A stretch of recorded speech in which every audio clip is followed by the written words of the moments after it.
I am the judge. Dredd may be the law, but I am the judge. It is time for me to finally discuss Dredd 3D, starring Karl Urban. This movie came out several years ago, and I've been kind of holding off. I needed a special reason to actually go into a full review of the Dredd 3D film, and due to membership now in a 2000 AD Facebook group, I thought to myself, now is the time. I've already discussed the Sylvester Stallone film, and for this one, what I've decided to do here in the briefing room is I'm actually just going to show some still images. Why? Because I like to keep the content here a little bit family friendly. I don't want any young upcoming citizens to get any wrong ideas and become a Juve. So I try to keep things as clean as possible. With this film, that's not going to be easy. Immediately, in about 2 minutes, there's going to be some blood and gore and bloodshed. So, yeah, I'm keeping it with still images for that reason. Let's talk about that gore element and the grittiness of this film. Before I actually get into the plot line, and there'll be some minor spoilers, but that's all right. Something I thought was an interesting choice was you already had the Sylvester Stallone film. Now that movie, I didn't mind it. I think it actually had a bit of charm. It was not good Dredd material, but outside of Stallone taking a helmet off, I think they really went with the comic book angle. They went a bit campy. Sure, everything looked like it had been freshly made for the set for the movie, but outside of that, I think the tone was in league with the comic book there. With this film, they decided to swing the pendulum to the opposite direction. Let's go hardcore, gritty, a hard R rating. And that was interesting. I liked that. I appreciated that they were going to go, okay, let's reimagine Dredd completely. Let's redo the armor. Let's make it look believable as kind of riot gear, not the slightly over-the-top crazy with the shoulder pads thing that Stallone film did approach and is more comic book accurate. However, the pendulum in swinging that direction may have been some of the downfall of this film. It didn't do very well in the box office. And due to a very convoluted distribution network, we're not going to get any sequels to Dredd. There's been talk about it. There's been petitions. There's been a lot of people addressing it. And it's just not going to happen, folks. You might as well just give up on that dream right away. This is a standalone film, like the Stallone one, so let's talk about it. I'll put a little asterisk at the end of this video. There is some good news on the horizon for future Dredd content. We'll get there. So, Dredd 3D. It opens up with a slow coasting from the cursed earth into Mega City 1. And it is glorious. The film does a great job of what I thought at the time seeing it was a computer-generated image of what Mega City 1 might look like. Harsh, grid-like, a lot of like cement and no room for any kind of creature comforts that your citizens might actually want. I was surprised to find out, no, it's actually filmed in Johannesburg and a few bits in Cape Town. South Africa actually has cities that totally look like this. Sure, they CGI'd in a bunch of the mega blocks and the Hall of Justice, but outside of a few very small tweaks, Mega City 1 is real. That was an incredible achievement, and it really made me think, wow, what would that be like to walk through the streets of Cape Town or Johannesburg and be in Mega City 1 as close as possible? Fantastic. Unfortunately, that ain't gonna happen anytime soon. Now, when we are introduced to Dredd himself, I was worried, as I'm sure a lot of people were, because he's putting on the armor. Much like how I introduce these sections, putting on my suit, my helmet. And when I saw Karl Urban in shadow, about to put the helmet on, there was a concern of like, oh no, he's not going to show his face, is he? I know this is a thing that a lot of actors get sort of precious about. Are we going to see Dredd without his helmet? Because that destroys the mystique of that character. And luckily, Karl Urban delivers. You never once see his face, and I believe in various interviews, he has said himself, I wouldn't take the helmet off if you paid me. He's very committed to never allowing Dredd's face to appear, which is tantamount to that character. Well done, Karl.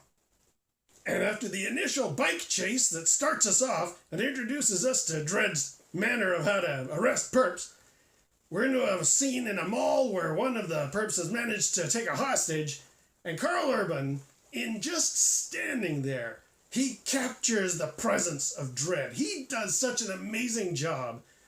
He is, like, as much as I kind of give Stallone's portrayal a bit of a free pass, he's very bombastic and loud, which is, as I read the comic book, I figured that's the way Dredd was behaving. Karl Urban's of a different flavor. He's a little more Clint Eastwood and, you know, let's talk and things like that. He's a little more gravelly, but in the scene between him and the perp holding the hostage, you immediately are getting the feeling you are in the presence of Judge Joe Dredd, and he ain't taking any of your guff, and I love that. That is sort of the beginning. We're in the first 5 minutes of the movie. That is the ultimate expression to me of how awesome this film is. Our other main character that is introduced very soon is Judge Anderson. She's not a judge yet, though. Portrayed by Olivia Thirlby, who does an amazing job similarly. We are actually, the story writers made an unusual choice here. Instead of having Judge Anderson as a full-blown member of the Psi Corps, as per the comics, much like Judge Hershey in the Stallone film, already established as a street judge. In this film, they decide to make Anderson a rookie. She might or might not become a judge. And they do very nicely address the fact she's a mutant. She should be in the ISO cubes. That comes up several times. But the superintendent that's talking to Dredd says, hey, we're losing the battle. Like, we need as many extra bonuses in our salvo as we can possibly get. A psionic, mind-reading judge who wants to do the job, that's something we need. So Dredd kind of like, all right, I'll put her through her paces, but if she messes up once, she's out. And that was a great idea. It takes an interesting dynamic. It also, as I'll get toward at the end of the film, it addresses a major problem that any Dredd film is going to have. But let me get to there first. However, Olivia Thirlby, she captured the essence of Judge Anderson in a really interesting way. Here's this little girl running around beside Dredd, and you think, she's not going to last 5 minutes. She not only lasts, she succeeds. She does an incredible job. Hats off, helmets off, if I would, to Olivia Thirlby for her performance. And in fact, there's a very good joke later on where she talks about how she doesn't take the helmet with her on the assignment. And there's a very nice little joke between her and Dredd where she says, I find having the helmet on interferes with my psionic ability. And Dredd just cleanly says, a bullet in the head might have the same effect. It's gold, the writing in this. And of course, we are introduced to Lena Headey as Mama, the villain of the piece. She's in this bath sequence. Lena Headey has no problem playing villains. She is stellar in this film. She is frightening. Absolutely amazing performance from Lena. And to discuss this being in the bath sequence properly, the film was during the heyday of 3D, and let's get people back in the theaters. Let's put on the glasses and see these films in 3D. Not a lot of films do that well. Dredd in 3D is stellar. It is the slow motion effect. Slow-mo is the drug that has been introduced in this storyline. Taking a whiff of this will make it feel like time is slowed down, and they use a very slow motion camera to give everything an ethereal glow. She's in the bath, she's throwing droplets of water, and you can tell she's lost it. She's baked out of her head, and yet in the 3D effect, it introduces very well. We've had a few action sequences already, but now we've got this magical presentation of droplets of water, which comes up a few times. Just an amazing presentation. If you can possibly see this movie in 3D, I highly recommend it. It is possible, by the way. The the Blu-ray set has both the 3D and non-3D version on it. If you got PlayStation VR, pop it into your player, you're watching the movie in 3D, and that's the way it should be seen. I mentioned earlier about the joke where Anderson doesn't have her helmet on. There's a couple of good bits where Dredd is with her in the elevator and one of the perps they've arrested. Some nice, like, very subtle humor in these scenes. It's very cute. The chemistry between Olivia Thirlby and Karl Urban as these two pinnacle characters of the 2000 AD comic is spot on. I cannot give them enough praise for their performance, and the writing is solid as well. We are in a very gritty, dark presentation of Mega City 1, and yet we find a way to have a little couple of cute moments. It's great. Mama decides what she's going to do now that she's discovered these two judges are in her realm of power is she's going to lock down the entire tower. And a downside, it makes her a very interesting idea for an adventure film. It also makes it a lot easier from a budgetary point of view. Here we are in Mega City 1. Where's the city? No. Everything's taking place in this one building. There's one structure, Mega Block. That's a good idea had it not been for the Raid Redemption having come out just a couple of years before.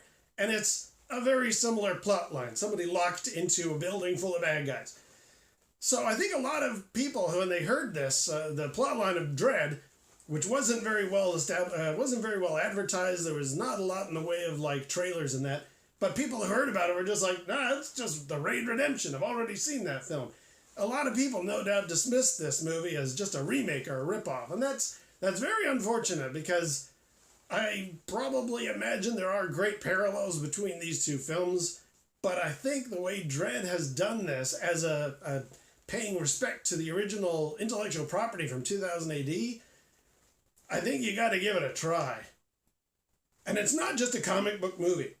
There's a couple of scenes with Anderson where they've taken on a group of Mama's henchmen, and there's one fella left on the ground who's still alive, kind of holding his gun on the floor, and Dredd looks over and he says, Anderson, fulfill your requirement. She's got the gun pointed at him, her lawgiver ready to go, and there's a little moment of hesitation. Of course, she's a rookie. It's her first time she's got off a perp.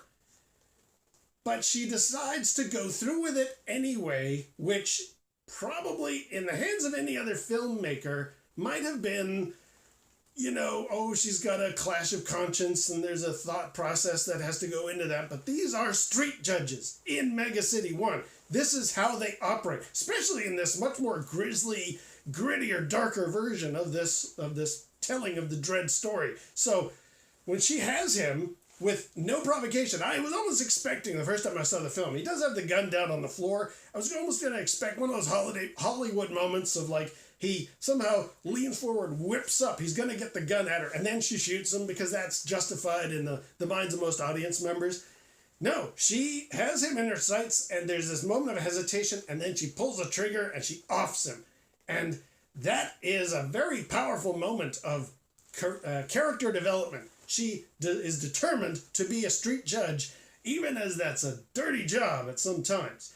And what's conversely interesting is later on, there's a scenario where all the henchmen are now closing in on Dredd and Anderson in some of the lower decks. So she actually sneaks inside the house of a woman who is like, what are you doing here? And what happened is the woman, she's got a baby in the other room, so she's like, okay, I won't set off the alarms, just leave me alone, take the service elevator up to level 75. And Anderson realizes as she's departing, she sees a picture on the mantelpiece, the same perp that she killed, the guy with the gun on the ground. He's her husband and father of the child. And the woman is just like, no, don't thank me. I never want to see you again. And Anderson is just like, don't worry, you won't. Like it has a really interesting depth for her character. It shows the maturity of the writing of this. Sure, this is like an action film, but there's consequences and thoughts that go into everything that happens in this movie. So hats off to the writers for really thinking it through and giving us a version of these street judges that isn't just over-the-top crazy gunfire. Like, there's consequences for every perp that they send to recyc. Alright, so you're probably thinking to yourself, this is a fluff review. It's all sunshine and rainbows and, kittens. Obviously, the judge has nothing to complain about when it comes to Dredd 3D. Not so. There are a few points in the film that are... They detract it down from an absolutely perfect score.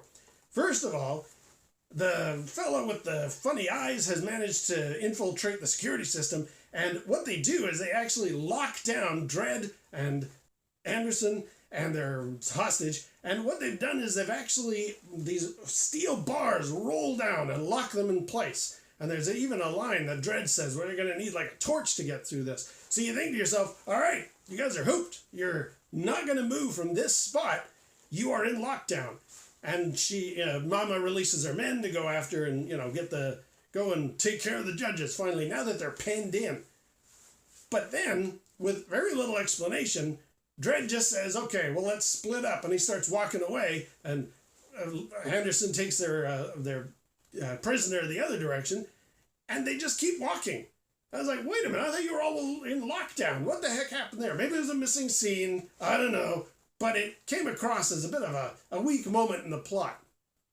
This is followed up by another interesting yet ultimately useless sequence where Mama has decided to set up a group of big howitzers on one deck, and she's just going to take out Dredd. She's just going to completely turn the other side of the building into Swiss cheese. There's a very interesting sequence. There's a lot of bullets flying and Dredd running for cover, and there's walls being destroyed, and you can almost see she actually pierces through to the outer wall. She is reducing the structural integrity of the building. She's just out there trying to kill Dredd no matter what. And yet, he is somehow able to take cover. Okay, sure, he's the hero of our story, so we'll give him a little bit of a free pass on that. But then after the guns have stopped, he and now Anderson is back with him. They shoot a weakness in the wall structure, so they're down in this skateboard area, and they realize they can't stay out here. They can at least use their comms to get in touch with the Hall of Justice and have some support sent this way. But they do realize, okay, we got to go back in there. And we are then cutting back to Mama and her group, and we just see Dredd walking up with one of Mama's main henchmen, and he throws him over the edge, turns around, and walks away. It's a nice kind of a screw you moment to Mama, but on the other hand, what was the purpose of that sequence? I mean, if Dredd could just take cover, those aren't very powerful howitzers. And secondly, if she's running this 200-story building and she's going to slice a big hole in the side of it, she's obviously not studied engineering very well. And the whole bit leads toward what? Dredd just throws one of the henchmen over the side and then just walks away. And Mama does nothing about that. She's just looking at him like, oh my God, I can't believe he's still alive. Another far-fetched element in the story, not one that I really like, but I'll maybe forgive it for the sake of actually keeping our story self-contained. Anderson, again, interrogates their prisoner, and she discovers through him that the slow-mo drug, which is what's powering Mama's empire and giving her all the ability to do what she can, is actually being manufactured in the basement of this same building. I was like, all right, that's really weak. Sure, I guess it's not impossible to believe and want to keep close to where your method of manufacturing is, but it's sort of a weird, convenient plot development. Like, oh yeah, the main thing that we're looking for that'll wrap all this up nicely, it's just in the basement of the same building. So luckily, the fact that we're all locked in here, that won't affect the fact that you can go down there and start dealing with the production facility. It's weak, but any time you've got a short film of only a couple of hours, you gotta take some shortcuts, and this feels like a shortcut. It's like, all right, they've got the manufacturing facility in the same building. We'll just let that slide. Why not? And then the ultimate sequence that drives me crazy every time I see it. Dredd and Anderson and her prisoner are getting ready to make their next move, and a couple of kids get the drop on them. Are you kidding me? 2 Jews, maybe 14 years old, with little, slug-throwing pistols, get the drop on Judge Dredd and Anderson? Are you kidding me now? It's a bad scene. I mean, it's dealt with okay. Dredd manages to fool the kids into thinking they still got their safety on, and it does provide a moment of distraction so the prisoner can grab Anderson and then further development of the plot. But it's just so weak. I mean, here is Judge Dredd, who we've established as this action street judge character, and he's only got his back turned for a second, and a couple of kids can say freeze, and he's not going to do anything about it. Like, come on. That's another big major point against the overall high opinion I have of this film. But fear not, then it gets better. There's a really good bit where Dredd has managed to patch into the public address system, and he starts telling the citizens of Peachtree, don't be siding with Mama. She may think she's the law. I am the law. And it's a great moment. It's the thing they always use in the trailers. It's, of course, Dredd's signature phrase, and it's actually not ridiculous in the context of the story. When Stallone was saying it in his film, it seemed like a catchphrase, which it was. I mean, it was always in the comic books. But here, it has some context. There's a reason that Dredd is saying it. And it really brings us back to a high quality level of the film. For Karl Urban to say, I am the law, is just, it's an amazing moment. I love it. By this point, Dredd is closing in on Mama. I mean, Anderson's captured, and Dredd's going to make sure that doesn't go bad. And Mama's starting to realize, her men start asking her, what are we going to do? This guy's unstoppable. And she says, we'll call 911. We get a sequence of 4 new judges arriving on the scene. They say, open it up. The door's open, and they just walk in. And we think to ourselves, okay, this is a bit confusing. What's going on here? Until we realize when they off the medical officer for the building, these are 4 corrupt judges. They're on Mama's payroll. They say to her, we need 1 million credits if we're going to be taking Dredd down. So this is a sequence that is both interesting and also it's inaccurate to the comic books. The judges were almost raised from birth as these perfect representations of the law. You would never get corrupt judges. However, I'm going to let it slide. First of all, it makes for an interesting plot line. And second of all, it is actually in keeping with the gritty, dark tone that this film is going for. Okay, maybe not in the comic books, but you know what? In this version of Mega City 1, there are corrupt judges. Why not? It kind of makes sense. So, it may not be completely accurate to the comic books, but I'll allow it. Toward the climax of the film, Lex, one of the corrupt judges, has got Dredd down in the manufacturing facility in the basement of the building, and he's got him cold, and you can hear him monologuing about, you know what Mega City 1 is, Dredd? It's a meat grinder. All we do is turn the handle. It's a really good moment, and it does explain how you would get corrupt judges in this world. Dredd here is explaining, how much did it cost for you to give up the principles of the law? It's nice that these 2 street judge characters, for fellas in helmets, are portraying a lot of emotion or a lot of interesting character through the outfits. And they're mostly in dark sequences or behind cover. So for them to be able to communicate across the difference in their 2 philosophies is very well done. Then Lex realizes that Dredd is just around the sort of a porcelain bench, shoots through that, and Dredd gets hit. And you can see as he slides down, there's blood on the wall. And it made me think the first time, I felt really bad. I was like, Dredd has been shot. This is terrible. This has never happened. What world are we in where Dredd is actually vulnerable? And Lex comes up as if to say, this is it, Dredd. You've had your moment. There's a really good bit. Dredd looks up at him and he goes, wait. And Lex is just dumbfounded. He's like, are you kidding me? The great Judge Dredd is about to die and all he can say is, wait? What for? And then, slight spoilers, Anderson has escaped and she shoots Lex in the back. And that's when Dredd says, wait for her to kill you. And it's really good. That is a good benchmark of what this film is. The direction it's going, the kind of humor, I don't know if I'd use that word exactly, but the kind of we don't care attitude. This is a hard R film, and you're expendable as far as we're concerned. Not long after, they reestablish all their ammunition, which has been running low at this point. And through the film, Dredd has been kind of looking at Anderson with like, all right, I don't think you're going to cut it.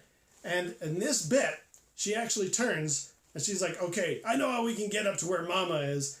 And he looks at her and he goes, "You ready?" She goes, "Yeah." And he looks at her for the first time and says, "You look ready." It is a stellar moment in a stellar film. That sets the tone. You know, we're finishing off on a high note. This is going to be great. And then we have the climactic standoff against Mama. She's decided that she's not going to go down. She's got a tracker on her, and I'm not going to spoil the ending entirely here, but basically with this tracker, she cannot be killed. And Dredd finds a brilliant solution to this. I mean, she's a brilliant villainess for coming up with this way to keep the judges at bay. Like, you've mowed through all my men, you're coming for me, well, I've got the last laugh on you with this little device. Dredd decides, oh yeah? That's not what happens on my patrol. And again, I'm not going to spoil it, but he smashes her through the window, having given her a shot of the slow-mo, so as she falls down to her death, it's going to take a long time. And again, we had that brilliant slow-motion effect, the 3D, the splinters of glass.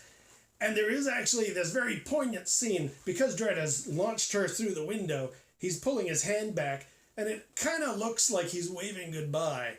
And every time I see that, it's true. That's what goes through my mind, is like, yeah, Karl Urban, you would have been awesome as Dredd had we had success with this film, and there would have been more. But no, it's goodbye after all. Farewell. And then we wrap up, and luckily Dredd has decided, Anderson, she's a pass. And he rides off into the street. That's a brilliant ending to a brilliant film. I do have those minor points against it, but overall, Dredd 3D is a must-see for any Judge Dredd fan or any fan of action films. I mean, don't worry about its comparison to The Raid Redemption. It's a really good standalone film without having that connection going on there. I give it the highest honor a street judge can give. Never mind a commendation. This gets like a celebratory commendation. This film is the pinnacle of what any Judge Dredd fan wants, and I love it. Now, I said toward the beginning there that it's not all doom and gloom. It's not like we will never get any more Judge Dredd again, because there has been talk. I did a video about this a couple of years ago now. Rebellion owned the rights to make a Mega City 1 television show. And in that, I've been following the conversation as part of my street investigations. They've been saying that they're probably going to have a variety of young judges as the main character, with Judge Dredd occasionally showing up. A little bit like Giles in Buffy the Vampire Slayer. He's kind of the elder statesman who helps them out occasionally, but he's not the main... It's not a Judge Dredd show. It's a show about Mega City 1 with new street judges as our character. The benefit as well is going to be each of these judges that comes in could be expendable if there's some desire to get rid of one of the actors, requiring too much of their contract, or if they just decide, you know what, for the sake of having a bit of intrigue, a lot of shows these days like to kill off one of their main characters. Boom, you're dead. That's a great concept in theory. So occasionally you might get Dredd showing up, and maybe Anderson, and maybe Hershey, and maybe, Chief Judge Magruder. There have been talks about Karl Urban being Dredd in that show. Now, I don't know if that means it's going to be this style with the gritty motorcycle gear riot outfit, and it's just Dredd, Karl Urban playing him just the way he was in the film. Like, does it have a connection to the 3D film? Probably not. I am imagining a new variation of the outfit, one that's not quite Stallone and not quite Karl Urban, somewhere in between, that's maybe a little more like the comic books. And Karl Urban, if he plays Dredd again, then he'll just be a new variation of Dredd, because everybody thinks of him when they think of Judge Dredd. So, with luck, that show will happen. It's been a couple of years. I haven't heard any updates, but I guess we'll see.